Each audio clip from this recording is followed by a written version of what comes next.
নমস্কার বন্ধুরা, টুকিটাকি চ্যানেলের সকল দর্শক বন্ধুদেরকে স্বাগত জানিয়ে আমি আজকের রেসিপিটি শুরু করতে চলে এসেছি। আমি আজকে আপনাদেরকে তৈরি করে দেখাবো স্ন্যাক্স আইটেম। আমি আজকে তৈরি করছি চিকেন ফিঙ্গার। ঠিক যেমন ফিশ ফিঙ্গার তৈরি করা হয় সেই পদ্ধতিতেই চিকেন ফিঙ্গার আমি আজকে আপনাদেরকে তৈরি করে দেখাবো। তাহলে চলুন দেখে নেওয়া যায় কি করে তৈরি করছি আমি এই ফিশ ফিঙ্গার। প্রথমে আমি এখানে 3টে স্লাইস ব্রেড নিয়ে নিয়েছি আর নিয়ে নিয়েছি 250 গ্রাম মতো চিকেনের বোনলেস পিস। এটা বোনলেস পিস দিয়েই ভালো হয়, বোন থাকলে অসুবিধা হয় এই চিকেন ফিঙ্গার বানাতে, তাই আমি বোনলেস পিস নিয়ে নিয়েছি। এটা আমি সাইডে রেখে দিচ্ছি। এখন আমি ব্রেডের সাইডের এই ওয়েটস গুলো কেটে দিচ্ছি। 250 গ্রাম চিকেনের জন্য আমি 3 টুকরো ব্রেড নিয়ে নিয়েছি। সন্ধ্যাবেলার জলখাবার হিসাবে এই স্ন্যাক্সটা আপনারা বাড়িতে বানাতেই পারেন, বাচ্চা থেকে বয়স্ক সবারই খুব পছন্দ হবে। ব্রেডগুলোকে আমি টুকরো টুকরো করে নিচ্ছি। একটা বড় মিক্সিং জার আমি নিয়ে নিয়েছি, তার মধ্যে আমি দিয়ে দিচ্ছি স্লাইস করে রাখা ব্রেডগুলো। আমি এখন এই ব্রেডটাকে মিক্সিতে ভালো করে ঘুরিয়ে নেব, তাহলে একদম ব্রেড ক্রাম্পসের মতো মিহি ক্রাম্পস তৈরি হয়ে যাবে। বন্ধুরা, এই ব্রেডটাকেই যদি আপনারা গরম কড়ায় একবার নেড়ে নেন তাহলেই ব্রেড ক্রাম্পসের কাজও করবে। আমি এখন একে একে সমস্ত ইনগ্রিডিয়েন্টস দিয়ে দেবো। এর মধ্যে দিয়ে দিচ্ছি বোনলেস চিকেনের পিস। এটা একবার মিক্সিতে ঘুরিয়ে নিতে হবে, একদম মিহি পেস্ট তৈরি করে নিতে হবে। দিয়ে দিচ্ছি 2টো পেঁয়াজ, মিডিয়াম সাইজের 2টো পেঁয়াজ। দিয়ে দিচ্ছি 1 টুকরো আদা। দিয়ে দিচ্ছি 10 থেকে 12টা রসুনের কোয়া। দিয়ে দিচ্ছি 3টে কাঁচা লঙ্কা। ঝালটা আপনারা আপনাদের ইচ্ছা মতো দেবেন, আমি 3টে কাঁচা লঙ্কা দিলাম। দিয়ে দিচ্ছি 1 টিস্পুন লবণ। দিয়ে দিচ্ছি 1 টিস্পুন গোলমরিচের গুঁড়ো। দিয়ে দিচ্ছি 1 টিস্পুন কাশ্মীরি লাল লঙ্কার গুঁড়ো। এটা জাস্ট কালারের জন্য, এটা কিন্তু ঝালের জন্য নয়। এখন আমি এটা একটা স্মুথ পেস্ট মিক্সিতে বানিয়ে নেব। দেখুন বন্ধুরা, মিক্সিতে বেশ কিছুক্ষণ ঘুরিয়ে নেওয়ার পর কত সুন্দর ব্লেন্ড হয়ে গেছে। আমি এখন এটা একটা পাত্রে ট্রান্সফার করব। আমি একটা প্লেট নিয়ে নিয়েছি, তাতে আমি এই মাংসের পুরটা ট্রান্সফার করে নিচ্ছি। কখনো এতে জল দেবেন না বন্ধুরা, তাতে কিন্তু অনেক নরম হয়ে যাবে।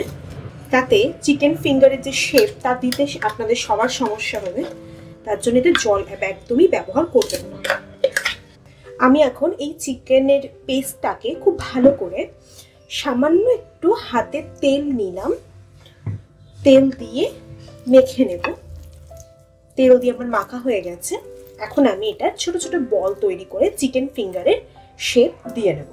এখন আমি একে একে সমস্ত চিকেন ফিঙ্গারগুলো তৈরি করে নেব। তার জন্য একটা প্লেটের মধ্যে দিয়ে দিচ্ছি ব্রেড ক্রাম্পস। এটা আমার বাইরে থেকে কেনা ব্রেড ক্রাম্পস। আপনারা বাড়িতে পাউরুটিটাকে ব্লেন্ড করে নিয়ে কড়াইয়ে নেড়েও করে নিতে পারেন, বা বিস্কুটের গুঁড়োও ব্যবহার করতে পারেন। এটা আমার বাইরে থেকে কেনা ব্রেড ক্রাম্পস।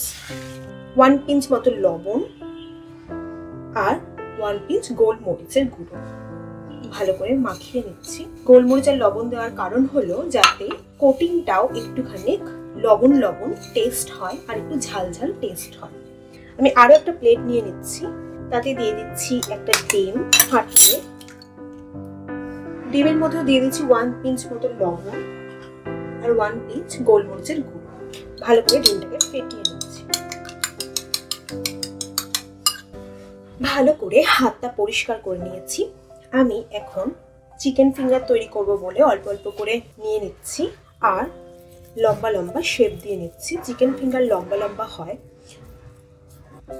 যদি হাতে লেগে যায় তাহলে সামান্য পরিমাণে একটু হাতে তেল দিয়ে নেবেন, তাহলেই দেখবেন বন্ধুরা আর হাতে লাগছে না।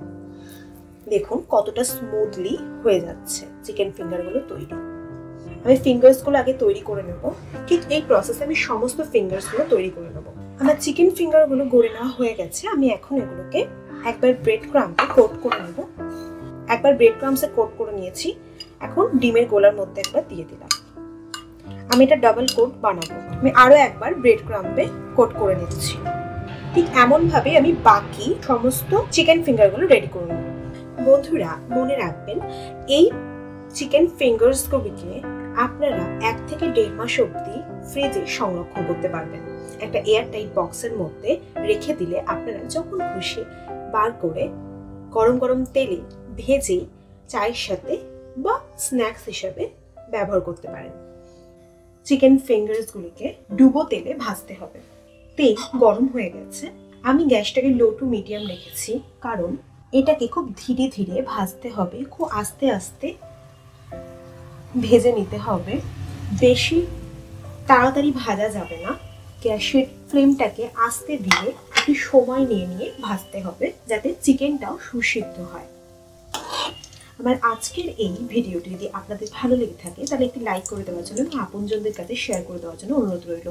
যারা আমার চ্যানেলটি নতুন ভিজিট করছে তাদের কাছে অনুরোধ রইল একটি সাবস্ক্রাইব করে দেওয়ার জন্য, আর যারা তা অলরেডি করেছেন তাদেরকে অসংখ্য ধন্যবাদ।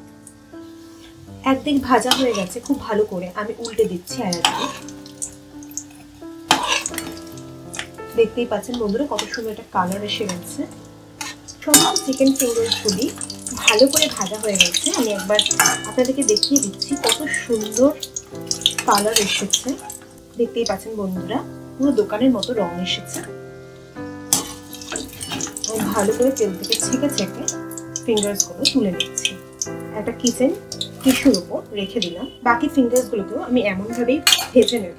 তৈরি হয়ে গেছে আরও এক ব্যাচ চিকেন ফিঙ্গারস। যদি আজকের ভিডিওটি ভালো লেগে থাকে তাহলে একটি লাইক করে দেওয়ার জন্য অনুরোধ রইল। আজকে তাহলে আসি বন্ধুরা।